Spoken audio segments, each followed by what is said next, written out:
اعوذ باللہ من الشیطان الرجیم بسم اللہ الرحمن الرحیم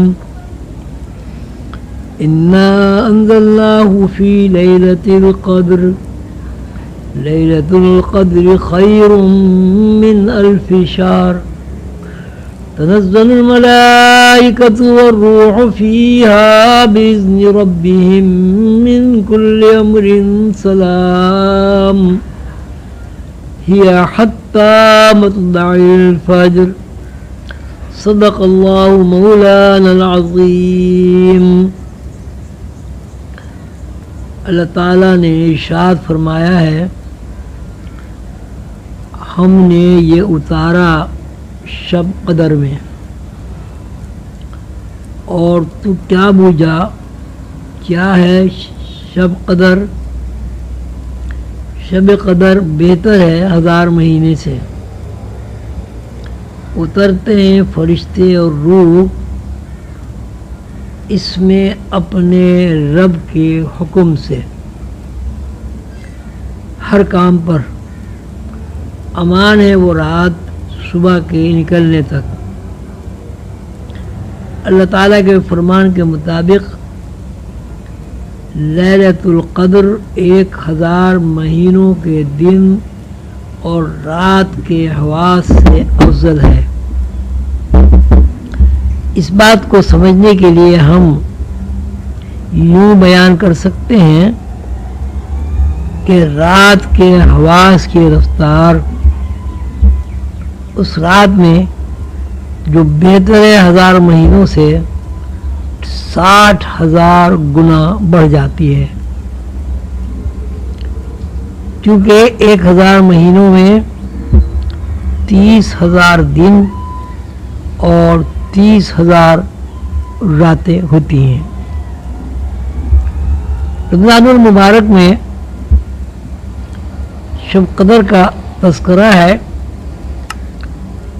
حضور پاک صلی اللہ علیہ وسلم کے ارشاد عالی مقام سے ہمیں اس بات کا علم ہوا ہے کہ شب قدر کو طاق راتوں میں تلاش کرو۔ اللہ تعالیٰ نے قرآن پاک میں یہ بھی فرمایا ہے کہ ماہ رمضان جس میں نازل ہوا قرآن، جس میں ہدایت ہے لوگوں کے واسطے اور راہ پانے کی کھلی نشانیاں ہیں، یہ آیت مبارک ہمیں اس تفکر کی دعوت دیتی ہے کہ ہمیں یہ سوچنا ہے کہ نزول قرآن کے سلسلے میں خاص طور سے رمضان المبارک کا تذکرہ کیا گیا ہے، جبکہ وہی رمضان کے علاوہ بھی نازل ہوتی رہی ہے۔ یہ تلاش کرنا بھی ضروری ہے کہ رمضان المبارک اور عام دنوں میں کیا فرق ہے، اور ماہ رمضان میں انسانی تصورات اور احساسات میں کیا تبدیلی رونما ہو جاتی ہے۔ رمضان المبارک سے متعلق اس رکوع میں اللہ تعالیٰ کا ارشاد ہے، اور جب تجھ سے پوچھیں بندے میرے مجھ کو تو میں نزدیک ہوں، پہنچتا ہوں پکارنے کی پکار کو جس وقت مجھ کو وہ پکارتا ہے۔ پہنچتا ہوں پکارتے کی پکار کو جس وقت مجھ کو پکارتا ہے۔ آیت مقدسہ ہمیں بتاتی ہے کہ بندے اور اللہ کے درمیان کسی قسم کا کوئی فاصلہ حائل نہیں ہے۔ قرآن کریم کے ارشاد کے مطابق کائنات میں ہر موجود شے 2 رخ پر قائم ہے۔ قرآن پاک کا ارشاد ہے وَمِن كُلِّ شَيْءٍ خَلَقْنَا زوجین لعلکم تذکرون، اور ہر چیز کے بنائے ہم نے جوڑے شاید تم دھیان کرو۔ اس آیت مبارک کی تفسیر، تفہیم اور تعلیم کے مطابق انسانی حواس کے بھی دو رخ ہیں۔ اس طرح ہر چیز خلقنا زوجین لعلکم تذکرون، اللہ نے فرمایا نا وَمِن كُلِّ شَيْءٍ خَلَقْنَا زَوْجَيْنِ لَعَلَّكُمْ تَذْكَرُونَ، کہ ہم نے ہر چیز کے جوڑے دورے بنائے۔ تو انسانی حواس کے بھی دو رخ ہیں۔ ایک رخ یہ ہے کہ انسان ہمیشہ خود کو پابند اور مقید محسوس کرتا ہے، اور دوسرا رخ وہ ہے جہاں انسان قید و بند سے آزاد ہے۔ قید و بند میں ہمارے اندر جو حواس کام کرتے ہیں وہ ہمیشہ اسفل زندگی کی طرف متوجہ رہنے پر مجبور کرتے ہیں۔ ان حواس کی ہر حرکت ہماری زندگی کو کڑی در کڑی زنجیر کی طرح پابند سلاسل کیے ہوئے ہے۔ زندگی نام ہے تقاضوں کا، یہ تقاضے ہی ہمارے اندر حواس بناتے ہیں۔ بھوک، پیاس، جنس، ذہنی تعیش، ایک دوسرے سے بات کرنے کی خواہش، آپس کا میل جول اور ہزاروں قسم کی دلچسپیاں، یہ سب انسانی زندگی کے تقاضے ہیں، اور ان تقاضوں کا دار و مدار حواس پر ہے۔ حواس اگر تقاضے قبول کر لیتے ہیں تو یہ تقاضے حواس کے اندر جذب ہو کر ہمیں مظاہراتی خد و خال کا علم بخشتے ہیں۔ عام دنوں میں ہماری دلچسپیاں مظاہر کے ساتھ زیادہ رہتی ہیں۔ کھانا، پینا، سونا، جاگنا، آرام کرنا، حصول معاش میں جد و جہد کرنا اور دنیاوی دوسرے مشاغل سب کے سب مظاہر ہیں۔ عام دنوں کے برعکس روزہ ہمیں ایسے نقطے پر لے آتا ہے جہاں سے مظاہر کی نفی شروع ہوتی ہے۔ مثلا وقت معینہ تک ظاہری حواس سے توجہ ہٹا کر ذہن کو اس بات پر آمادہ کرنا کہ ظاہری حواس کے علاوہ اور دوسرے حواس بھی ہمارے اندر موجود ہیں جو ہمیں غیب کی دنیا سے روشناس کرتے ہیں۔ خواب کی زندگی ہمارے سامنے ہے اور بیداری کی زندگی بھی ہمارے سامنے ہے۔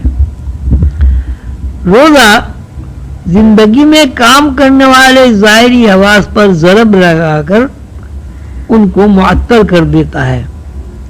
بھوک، پیاس پر کنٹرول، گفتگو میں احتیاط، نیند میں کمی، اور 24 گھنٹے کسی نہ کسی طرح سے یہ کوشش کی جاتی ہے کہ مظاہر کی گرفت سے نکل کر غیب میں سفر کیا جائے۔ رمضان المبارک کا پورا مہینہ دراصل ایک پروگرام ہے اس بات سے متعلق کہ انسان اپنی روح اور غیب سے متعارف ہو جائے۔ جب کوئی انسان، وہ مرد ہو یا عورت، اللہ تعالیٰ کے ارشاد کے مطابق 20 دن روزے رکھ لیتا ہے تو عورت ہو یا مرد اس کے حواس اتنے لطیف ہو جاتے ہیں کہ اگر وہ شب قدر کو تلاش کرے تو اس کے اوپر شب قدر کی رونمائی ہوتی ہے۔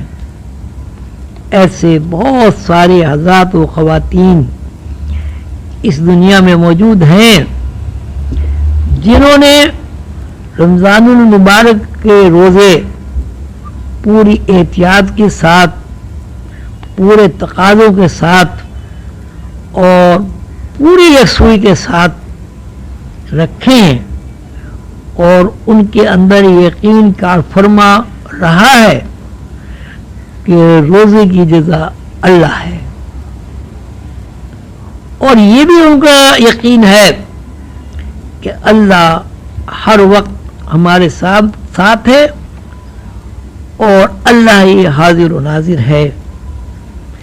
ایسے تمام حضرات و خواتین جب روزے کے پروگرام پر عمل کرتے ہیں تو اللہ تعالیٰ کے ارشاد کے مطابق انہیں اللہ کی تجلی کا ادراک ہوتا ہے، اور اگر ان کی ریاضت سے، محنت سے، عبادت سے، خلوص نیت سے اللہ تعالیٰ کے اوپر یقین ہوتا ہے تو شب قدر میں فرشتوں کا نزول دیکھتے ہیں اور فرشتے اور روح سے ان کی ملاقات ہوتی ہے.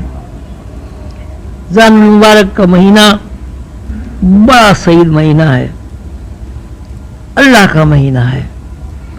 بندوں اور اللہ کے درمیان رشتہ مضبوط کرنے اور اللہ تعالیٰ کی تجلی کا دیدار ہونے کا مہینہ ہے.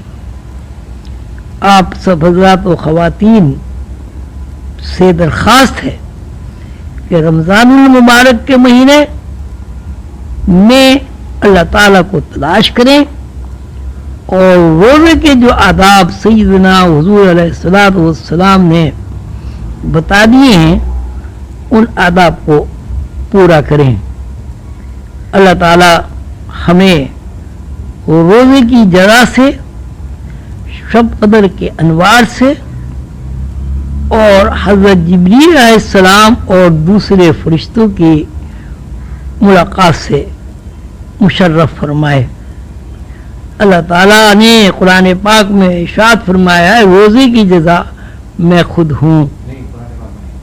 اللہ تعالیٰ نے ارشاد فرمایا ہے کہ روزے کی جزا میں خود ہوں، اور قرآن پاک میں اللہ تعالیٰ نے یہ بھی ارشاد فرمایا ہے کہ رمضان المبارک میں لیلۃ القدر میں اللہ کے حکم سے فرشتے نازل ہوتے ہیں اور ان کی برکتیں صبح تک لوگوں کے اوپر اور مسلمانوں کے اوپر محیط ہیں. اللہ تعالی ہم سب کو رمضان المبارک کی برکت اور سعادت سے نوازے اور ہمیں توفیق عطا فرمائے کہ ہم رمضان المبارک کے روزے خلوص نیت سے رکھیں اور عید کی خوشی میں اپنے غریب بھائیوں کو، بہنوں کو، یتیم بچوں کو یاد رکھیں. اللہ حافظ و ناصر ہے. السلام علیکم ورحمۃ اللہ.